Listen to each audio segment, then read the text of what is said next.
benefit. The benefit is about equity is that you get the best benefit for that individual. So when you look at student debt, for example, not every employee is going to have student loans. And, we founded the company back in 2016. I remember when we first started, companies would tell us, well, what do we do about our employees that don't have student loans, right? We want to be able to offer a benefit for everyone.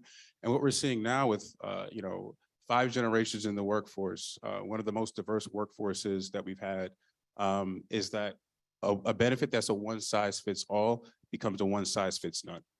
And so what we try to do is help employers see really the value of creating equitable benefits.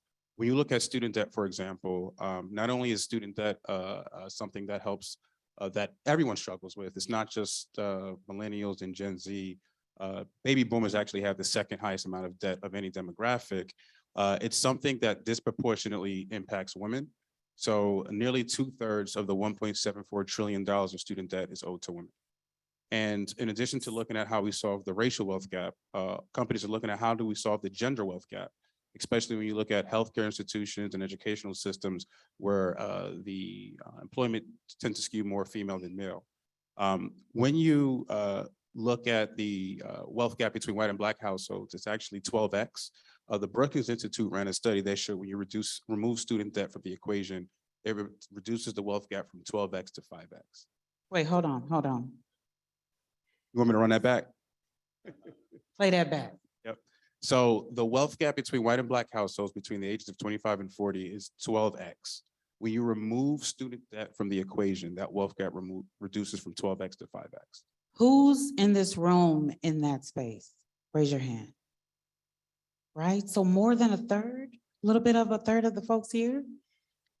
Talk to him after the panel. I'm sorry, I got overly excited about that, but keep going. But it's so because we're also, so it's not just about the attracting and retaining talent. It's how do you address the gender and racial wealth gap in a meaningful way, right? More than just putting something on your website, as well as the mental and financial wellness. I already shared my story about 400,000 in student loans. That stress is income agnostic, whether you're making $600,000 or making $20,000. When you have that money leaving your bank account every single month, it's impacting your ability to do other things in life. And so, our job and our role is helping employers realize that, and not only just our benefit, but benefits like Dr. Leaphart's, benefits like Landed, and really just saying it doesn't have to just be a one size fits all. You can go above and beyond a retirement account and healthcare. Obviously, those things are important and you need those, but at this point, those are table stakes. You have to provide things that go above and beyond and really address the pain points that people are dealing with outside of work. Alex, I'm coming to you next so you can pass the mic down, but I just want to sit in. What doesn't fit for all fits for none. How does that look in any of your organizations? If you're like me and you like to take notes for sermon, that's a note, right? That's a note. It's a bullet point. I'm telling everyone's corporation that this should be a new mantra, hashtag, right? Thank you so much for that. I am learning as well as I'm sitting here, and I'm super excited about an offering like that that speaks to so many different levels for the three of you. What you're focusing on from a culture, from an engagement perspective, whole person, right? Whole legacy. What happens not just for me, but what I pass off after. Hear me, good people out here. All right, Alex. I'm sorry, I got a little excited. Amen, sermon. Is that a mic drop? I'm out. I'm going home. So we've seen a lot of this transformative kind of methods in how we approach and create meaningful and engaged workplaces, an extension of what has been shared right now. So especially among benefit and rewards offerings, as HR professionals, we see the need to become more innovative to serve employees. You hit on this a little bit when you were speaking before, right? But more on a personal level, get us back to the human side of our work. Here's a question. How has your company shaped this need of innovative offerings on a more personal level? And what have you seen in Philadelphia's market that makes you unique in the service of that? Appreciate that. Well, actually, you all set this up so well. So thank you very much. And so many, I want to repeat the piece about there's an expectation now as employers that you don't work is not the only thing in people's lives. It's never going to be the only thing in people's lives. And if you're only thinking about things that are related to work, people are not going to stick around. And so the holistic piece about life, people want to know that you're thinking about the life goals they have outside of work.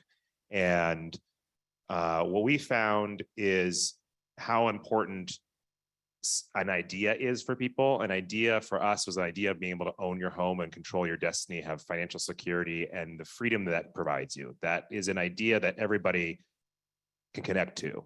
You may not want to be, you may not technically want to be a homeowner, but you may want the pathway and option to do that. And the point about making sure your benefits are not the same for everyone, that meet where they are at.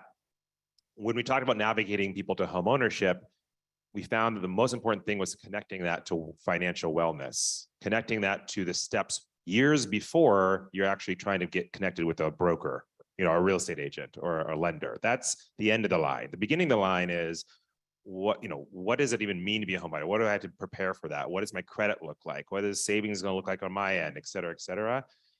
And we landed and partnered with an organization that's outside of us called Trust Plus that helps anybody. 60% of the people who come to us say, I want to buy a home, aren't ready to buy a home yet. So they work with Trust Plus. They have the goal of home ownership in mind. With a goal in mind, all of a sudden you should think about preparing your credit, or you should get financially well, makes a whole lot more sense. If you just say that generally, everybody's like, yeah, I should work on my finances. I get it. It's another thing I do. I don't got time for that.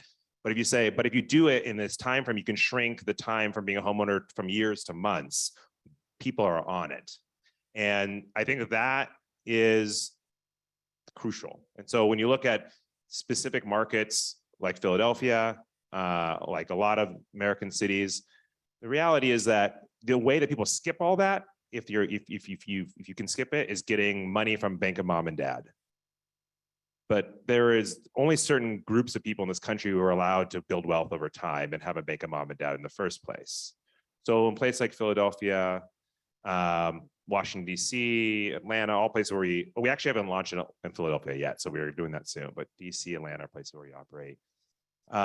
That connection point between the setting people up for success in the future, planting the idea and rooting it in a goal, and then giving people the tools, especially if they're free, to help build towards that is really crucial. So we offer. Wait. Run that back.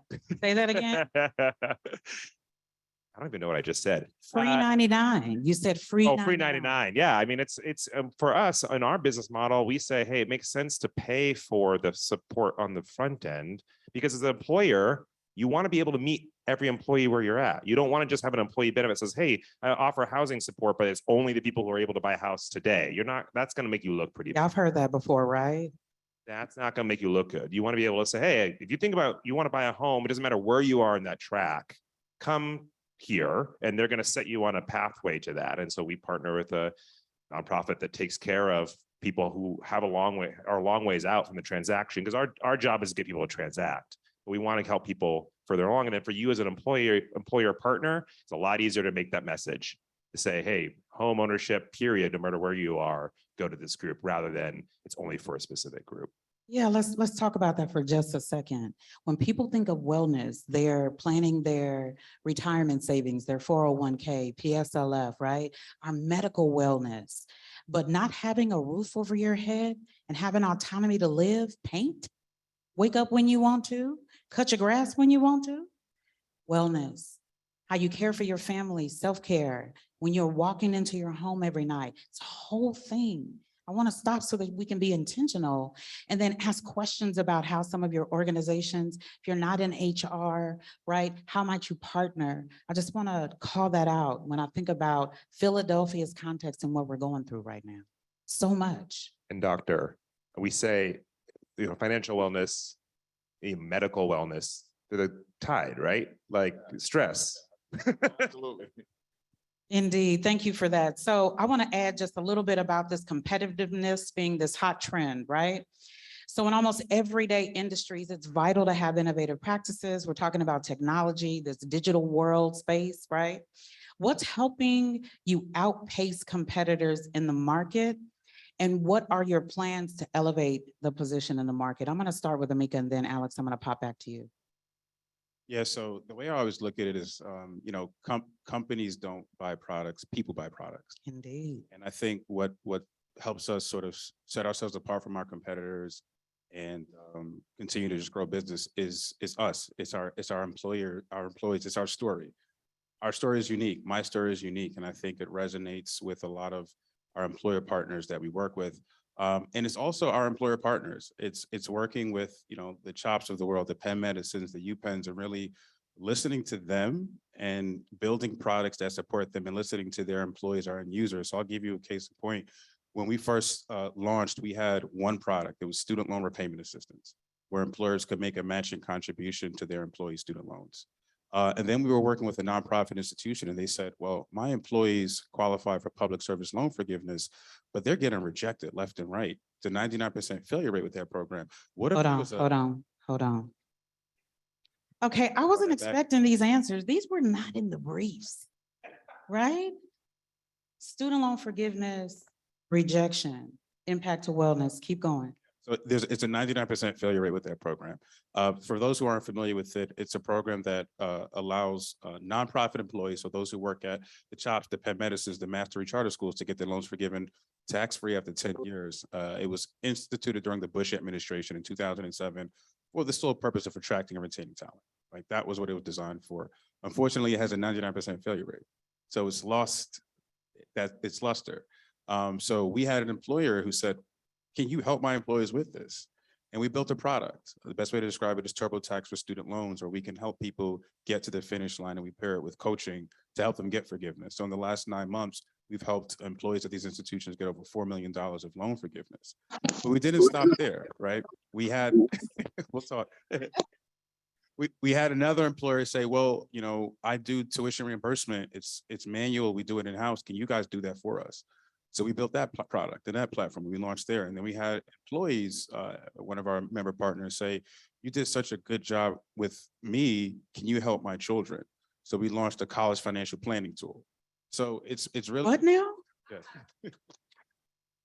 I mean, help me, help y'all, help the folks who are watching. What now? So we listen to our partners, we listen to our Indeed. partners, we listen to our end users, and we try to build things that make them happy, hence the name PeopleJoy, right? So that's PeopleJoy. I love that name anyway, right? So we see how your company has been positioning these services. So in all of these areas, actually. So there's this high demand of attraction and retention that I mentioned earlier. Yes, Calvin, I'm coming back to you. So this overall wellness and financial wellness aspect. So being a CHRO for a large organization here in the city, and you hit on a little bit of this, how has your organization benefited from this non-traditional, innovative, not just benefit, but the lattice aspect of the way in which you are shaping out your organization? How has that shaped the ability for you to attract and retain? Like, do you have some actual numbers maybe on that? No? I was just asking. You don't have to. You should ask me that ahead of time. Oh, Um, darn. so here is what I would say to you. This issue is one that we are struggling with, and we don't have it nailed yet. In fact, I just hired a chief well-being officer, but that role, the way we have crafted it, it focuses on 3 areas. The first area is around personal resilience. And personal resilience is the typical stuff that you all might think about around kind of mind, body, exercising and that type of thing. The second one is around creating a culture of wellness. And so this is thinking about CHOP as an employer. What can we do to influence well-being? And so the example that I give to people, and we haven't done this yet, but it's on my list, is when you go to the cafeteria, just like when you go to any grocery store, at the cash register is where the candy and the snacks and the treats are. I want to get rid of those and make the healthy decision, the easy decision. So I'm putting fruit at the cash register. Now, I'm not getting rid of the candy and the treats such that it's no longer there, but people got to go work to find it. I'm trying to hold my No, inside. I know, I'm just saying. But you're right. About well-being. I want to It make is about it well-being. easy. Yeah. Then the third area is around ease of daily work. So this is another culture strategy. Mhm. And it's about empowering the front line to drive change, right? Everybody, we've all been in those jobs where you're like, I don't understand why we do this. This is the most ludicrous thing in the world, but we keep doing it. And so ease of daily work is saying to employees, you have the flexibility and you have the permission to stop it, to raise that up, have the conversation with your boss and say, it doesn't make sense that we're doing this. So that's what we're focused on from a well-being perspective. Next step Mhm. is to really create a robust strategy around financial well-being. And so we've got work to do. We've got traditional benefits around financial well-being, whether those are things around a 403B plan or a pension plan. Since I'm the HR guy, I'm here to recruit. We have a very generous PTO plan. That's about well-being, right? That is about well-being, I just turned my head. You see, I turned my head on that one. where you get between I'm not to raise my hand over here. 20 and 30 days of time off, Did y'all hear that? 20 to 30 days of time off. And then Keith, this is back to your point. We also do 5 days of volunteerism. So I that's love in it. addition to the paid time off. And then finally, we have 8 days of holidays. And then the final thing that I will say, of those 8 days, we just announced moving forward with Juneteenth as a holiday. Hello, somebody. Yeah, and I'm incredibly proud of that because there are not many health systems, let alone in Philadelphia, but nationally, because we did the benchmarking work to understand it. And so one of the reasons why I have this piece of paper is I want to tell you about the process that we went through to make that decision. And it's about listening and understanding what people wanted. Yeah. So we deliberately went out and met with 10 groups, actually 11 groups of both employees, frontline employees, and leaders, to get their opinion on whether or not we should make Juneteenth a dedicated holiday. And I would tell you, in all honesty, I went into this with the expectation that we would do a floating holiday to give people flexibility, right? We were thinking about inclusion, and there are a bunch of people who are like, well, I don't get to take off Rosh Hashanah. I want the flexibility to do that. But what we Try not to interrupt, right? what we heard were a couple of things that really influenced our thinking. And I've got 3 quotes that we heard from frontline employees and from leaders in the organization. So the first one was, our country has struggled with the history of slavery, and it has had a lasting impact on inequities in healthcare. Indeed. Right. The second one was, we should all celebrate the progress that is being made and acknowledge our history. Juneteenth should not be a Black holiday celebration. And then the final one was, while we serve diverse patients, what would our community expect of us? Okay, just Look, it was powerful. And so I probably sat in respectful. half of those. And people were open. People were like, hey, if we end up doing a floating holiday, we're good. But if you ask me what we should do, we should do Juneteenth as a holiday. We should call it out. And so I'm really proud of that. So Yeah. And so the numbers wasn't a trick question. It really was to kind of give some language around how we get grouped into numbers. Going back to, Emeka, what you were talking about, this one size fits all, which really fits none. This wholeness aspect of asking a question, right? Ask me what I want, right? Help me shape it. It'll keep me there. It'll help me help you do other things, right? I love that. I love that. So Dr. Leaphart, how has your services contributed to supporting this overall mission and values of organizations and total benefit offerings? So as I said earlier, I think our entire company is designed around making it easy for people to help people. And so when you look at your organization and you look at what are the motivators, we all want to make money, but we also want to make a difference. I've had two main goals in life. You talk about on a personal journey, it was to make money and help people. And oftentimes I would work at a place and that was to make money, but it wasn't what was driving my personal passion. And so when you create an environment where, work may not be all that it's cracked up to be, and every organization is in chops, like has a great culture and there's a great purpose there as well.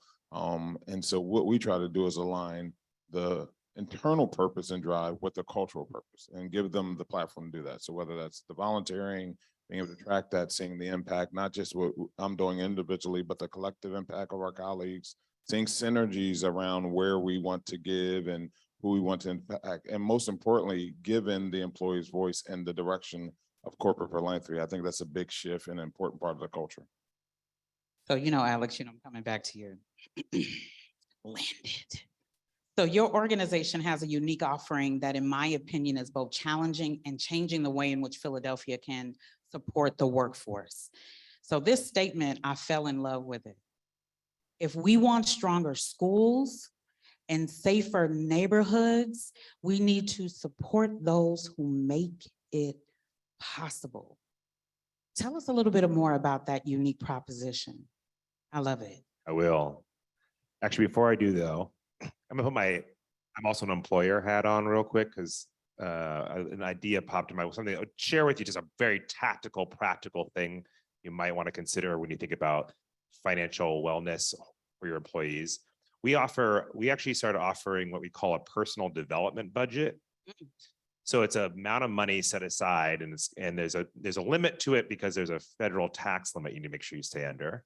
But we cap it per quarter. But what it's for is for anything. You can use it for anything as an employee, as so long as you think it's going to make you a better employee. So if you need to go to the gym, but you hate going to the gym, and it would be really helpful to have a few personal training sessions. Okay. A lot of people use it for therapy. So you want therapists, you want to go outside and network. Okay. If you want to learn how to woodwork because it's going to make you really creative. Okay, I don't judge any of that. It's just your personal development budget.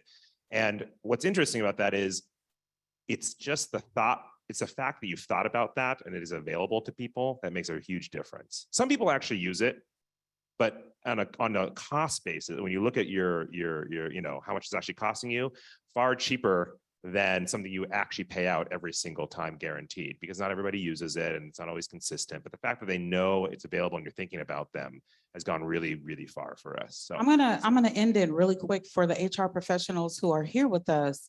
There's probably some information there, right? With folks aren't using it. that's right. Right? Systemic barriers. People don't believe what a benefit might actually, like, if I use this, if I touch this thing, what might happen? So. And then managers are able to use Yeah. it to say, hey, have you thought about that lately? That's an option for you. So yeah, right. It's a tool. The value proposition we put out there, because we work primarily with anybody with government, people who work in government, people who work in healthcare, and people who work in education. We started calling that the essential professional workforce before COVID, and recognize that this group in particular was one that was really oftentimes thinking about how do I buy a home closer to where I work, because I got to be at work. I can't just work remotely. I can just pick up my laptop and go somewhere. I got to be close. We worked in my co-founder and I met at Stanford. It is the teachers in Palo Alto School District. So many of them drive 2.5 hours each way to get to work. A lot of them sleeping in their cars because it's too long to go back home and come back. So that's not right. So most people can't afford to live in Palo Alto, but they want to be a lot closer. And so how do we do that? If we can get people to be rooted in their communities, there's so many spillover benefits. So not only are you thinking about your employee and their health, but actually when you think about the health of your employees and helping people root where they are closer to where they work, they can just be a better citizen and more involved citizen. And that's better for all of us. So that's where that's coming. Indeed, I feel like that deserves a round of applause before I get to this last question. So before we open up the floor to questions for y'all on the panel, 30 seconds, what's the call to action in the room for HR professionals and maybe those who might seek to partner and do some innovative things? What's a call to action that you see, each of you? Alex or Dr. Leaphart, it doesn't matter. We got a corner of what you guys said. What actually in the corner over there, there is a sign up sheet and there's a take home. Look us up, reach out to us. Anything in housing or home ownership, you're curious about how to figure that out, look us up. I'll say the simplest one for us is, we talked before about the impact account, but I think the one that we typically start when we go into companies is the hardship relief fund. And that is making sure that employees are supported in times of hardship. And that's something that we can easily set up for all of your organization. No more, shouldn't be passing the hat when someone dies. It shouldn't be passing the hat when someone, gets sick or anything like that. We have a tax deductible vehicle that allows employers and employees to contribute, to support others in times of hardship. So. Yeah, I would say my call to action is just don't be afraid to take a risk with new benefits, with new ways of doing things, with new vendors. I can tell you from being a vendor in the benefit space, not a lot of people look like us. And so, a lot of times I think there's this inherent feeling of risk. If I hire them and they don't work out, something bad's going to happen. It's like, just let that go. And I think before I was an entrepreneur, I was an intrapreneur. I worked in an investment bank, and a lot of, my job was introducing startups and new folks to the company that ended up, those startups ended up getting acquired by other startups. I wish I had equity in them, but another story. But just being willing to take that risk and trusting yourself and move forward. And obviously our information is in the back as well. Mine is very similar to Emeka's, which is be open to doing something different, right? Each of you have a bunch of ideas, and you ought to assess them and try them out and see how it goes. I mean, when I met Emeka, who knew that we would be on a panel like this together? And we met back in, I think it was 2019. And CHOP now does business with PeopleJoy. And over the last 2 years, our employees have received $2.8 million back as a result of the two of us meeting. And I asked my team to run the numbers to show me the projection. And over the next 10 years, the expectation is $4 million per year. That's the number.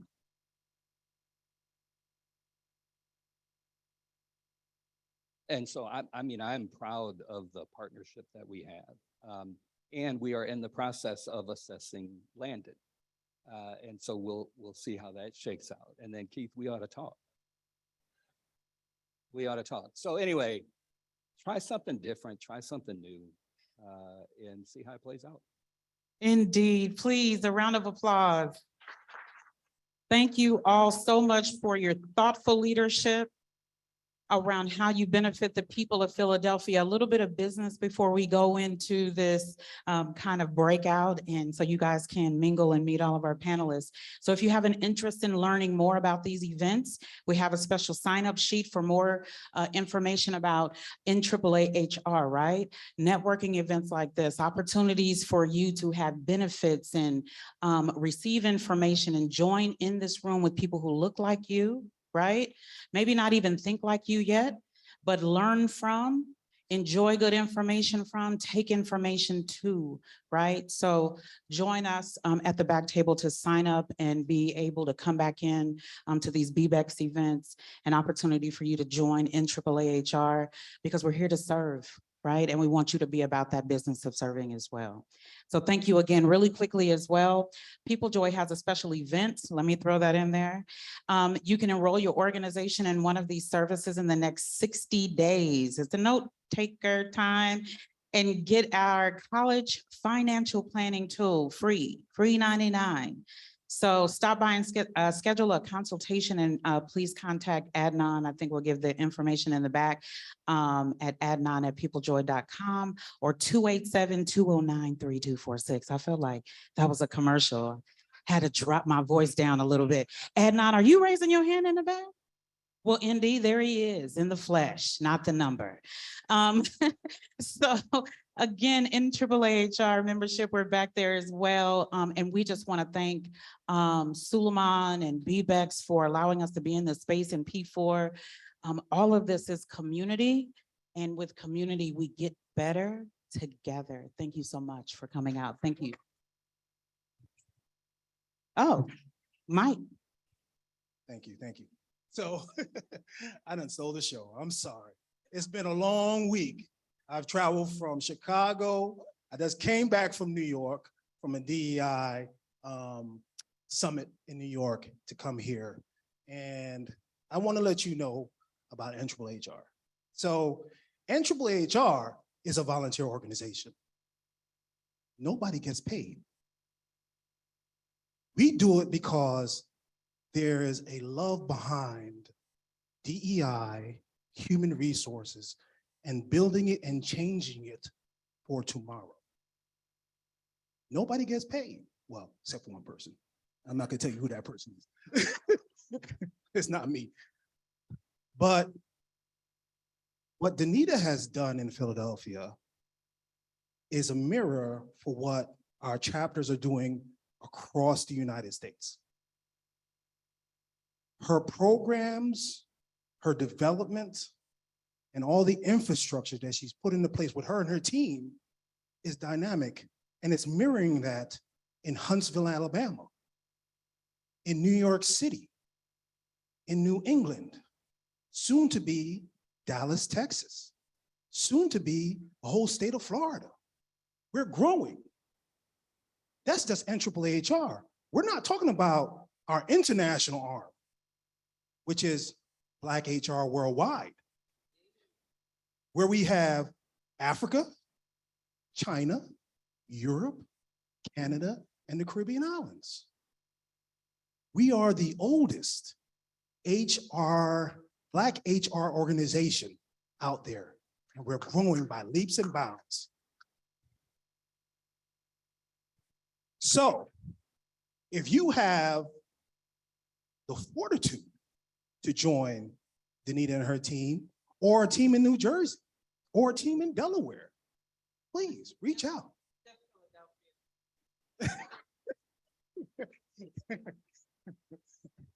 I sit on the national board, so my tangles go everywhere.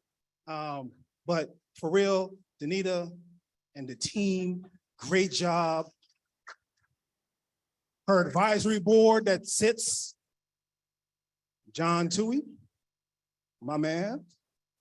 Suleiman, my man. So thank you. All right, give me love. Give me love. Y'all didn't know y'all was gonna get a sermon. Chris Lopez, y'all. He's our national operations chief. Look, he gonna get me chief operating officer for NAAAHR. I just give a round of applause for Sharon. She did an amazing job. And also for our panelists. Give a round of applause.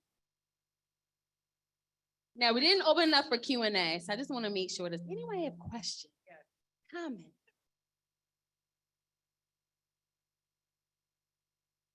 My question's for Emeka. So I was trying to filter everything that everyone said, like through a lens of an entrepreneur who's building a culture and who has, you know, a small team, right, that is already aligned on these values, right, that are new and innovative, right? So like we know what we want to do, and that wellness in totality and building generational wealth is important to us. So my question is, right, you know, I have a 3-person team. I'm looking to add 3 more people this, you know, in 2023. Are there human innovative HR resources for startups? Is your company PeopleJoy, or are there other HR companies that offer solutions for startups who want to be innovative and potentially are more nimble than larger organizations that are struggling, with DEI, and equity first. Yeah, it's a great question. I think that one of the first things I would say is congratulations on starting a company. It's not easy. And I'll say that the biggest tool, and this is not to sound cliche, is you. Studies show that diverse founders hire diverse people. Like if you look at my team, and it's incredibly diverse, just in terms of various demographics. Exactly. Exactly. And I think the more of us that are starting businesses, the more we'll be able to change the face of corporate America, because these businesses will eventually get acquired and IPO and so on and so forth. Look, hiring is hard, like at any level, and especially I think as an entrepreneur, because you're selling people on you, and your story more so than, you may not have the best benefits package. My wife's a CHRO employee. The benefits package is great, so I'll just say that. But it's about just selling you, selling your story, and getting those hires right the first time.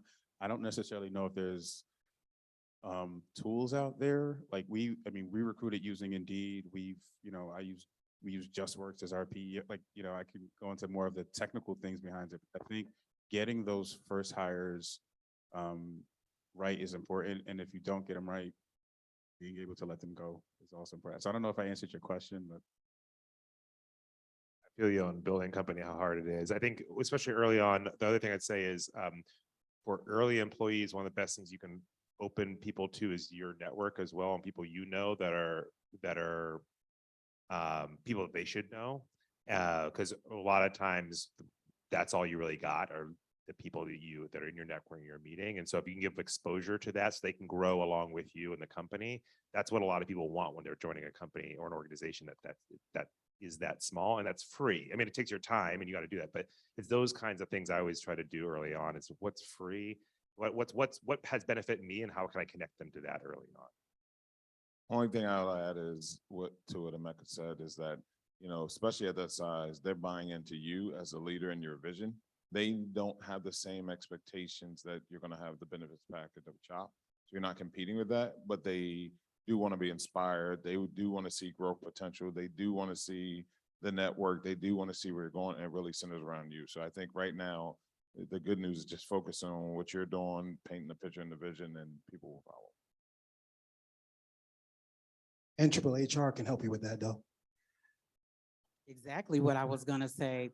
But I was also going to say that one of the things with EDI, DEI, I heard the struggle even with the acronym, right? There's a lot of things that you can get for yourself. And when you tell your why as to why you selected it, then people can join in. I'm a founder, I understand. So we can talk offline. All right. What other questions? So I have a question. So, recently with the October deadline, we're filling out a lot of these forms. So it scares me because I'm celebrating these people who I'm filling these forms out for, thinking they're going to get their student loans forgiven. So what have you seen as the reason why people are not making it through the process? Oh man, we need a separate session. First of all, I guess show me a federal program that was easy, right? Like let's start from there. And one thing I will do want to mention is this is important is that last night they announced essentially what equates to an extension of the limited PSLF waiver. So for those who aren't familiar, the limited PSLF waiver was essentially the Department of Education's response to that 99% failure rate. So there was a public hearing last summer where they basically did an open invite and said, come and speak about the system and what we can do to improve it. So PeopleJoy, we actually spoke at that public hearing and we gave our feedback along with others in the space. And out of that came the limited PSLF waiver, which essentially said you have until October 31st to cross all your T's and dot all your I's, and we're going to let time that was rejected count. So that expires on Monday, but they announced yesterday that they're going to actually extend it to May 1st. So employees still have time. But why does it, where did that failure rate come from, right? The 99%. So first, you have to obviously work at a nonprofit, a 501c3. But what happens if you work at a nonprofit and you work with a PEO that's a for-profit? So the employee identification number is for a for-profit company. Well, guess what? Technically, you work for a for-profit, right? That's one example. Two, you have to be of the 9 repayment plans that the government has, only 4 qualify for public service loan forgiveness. So the majority of payment plans do not count. So we had folks who've been there 9, 10 years, find out they're on the wrong payment plan. Okay, so the government has 3 loan types. You have direct loans, FFEL loans, Perkins loans. Only direct loans qualify for loan forgiveness. So we had folks who had FFEL loans for 10 years, come to find out they didn't get it. For a long time, let's say your payment was $100 a month. Let's say you wanted to be a little more diligent and prudent, you put in $101. Well, guess what? You're now in a pay to head status. That time didn't count. Let's say you were $1 short. That time didn't count. Let's say you failed to recertify your income for that year. The time going forward didn't count. Right? As an advocate, I am upset. It's systemic barriers. Get with these individuals to ask the question so that you educate yourself, so that you don't uneducate yourself out of a benefit that really was originally designed for you, right? That you don't get the benefit of. Please don't get me started. Like I said, I could go on, like there's more, but yeah, that's why. Yes. Hi, my name is Michelle Arthur. I'm the Assistant Director of Tax Operations at Campaign for Working Families. And during the discussion, I heard a lot of information about empowering our employees, about retaining our employees with different products and things like that. Where I am in my new position, thank you very much. We are a volunteer-based company. So I am in the recruiting market. So I've been to bazaars, I've been to networking events, I've been to flea markets just to give out information and try to retain and recruit and volunteers. So that piece I really didn't get a lot of on how you guys would recruit, whether they're employees or volunteers. We're about to do a job fair. We have literature. We're on Facebook, Twitter, Instagram. Our website is detailed. Other than that, how can I get the information out to pull these volunteers? Like, do you have information for me of those volunteer-based companies that encourage their employers to do volunteerism and things like that? Yeah, so most of the larger companies do have a volunteer-based program. I don't work directly in the companies, but I would assume it would be connected to either their HR or corporate social responsibility program. So it may make sense to do some networking amongst that group there. And then there are individual volunteer programs like an organization called the Points of Light, which essentially houses all of volunteer opportunities around the country. So it's like a big database. So the Campaign for Working Families could put in what they're looking for volunteers for when they need volunteers. And there are about 5 million individuals who have volunteered using this platform that are connected there. So I'd say on a national level, you could look, yes, Points of Light. On a local level, I would start with either, depending on the size of the company, someone in the corporate social responsibility arm, and in a larger company, more established company, and a smaller company is probably someone who's sitting in HR that's wearing kind of the both hats on the CSR side as well.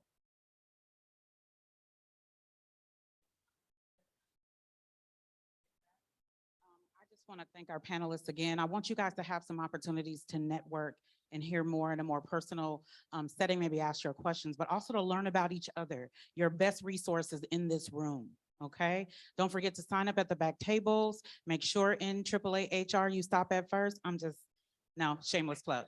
All right, and here's Danita. And just want to thank the audience that's on Zoom virtually. They are in the room with us. Hi, everybody. Thank you for joining. Please go to our website and sign up to stay connected with us. We do have a sign up table in the back for membership and learn and connect with us. We have a couple of our board members here. Thankful. Look, they waiting to see you. But thank you again. I'm looking forward to network with all of you and have a good night. Yeah.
you'll be at peace with yourself.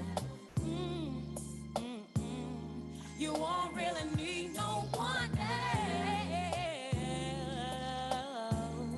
except for the man of the earth. Yeah. Because he'll give you love.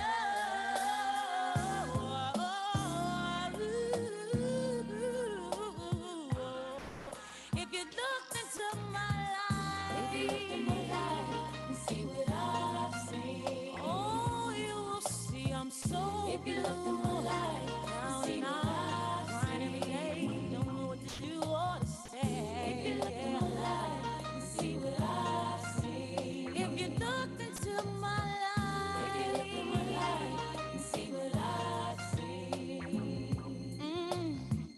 Take your time, baby, don't you rush a thing. Don't you know I know we all are struggling. I know it is hard, but we will get far. And if you don't believe in me, just believe in Him. 'Cause He'll give you peace of mind. Yes, He would.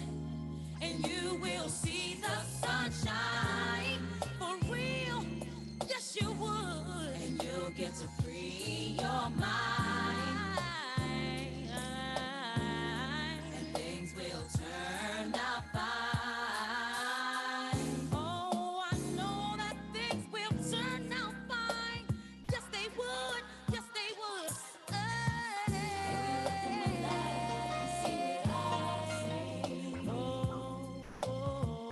If you looked at my life and see what I've seen.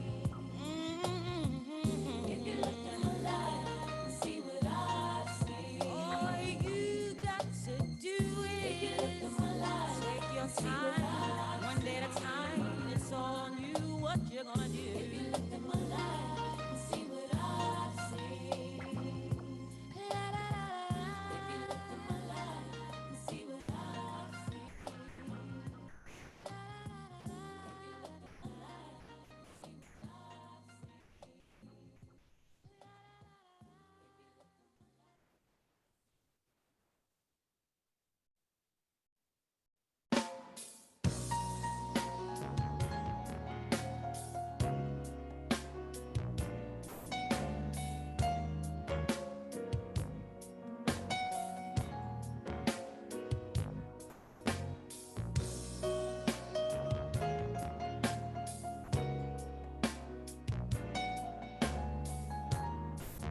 Kenny J, say it like this.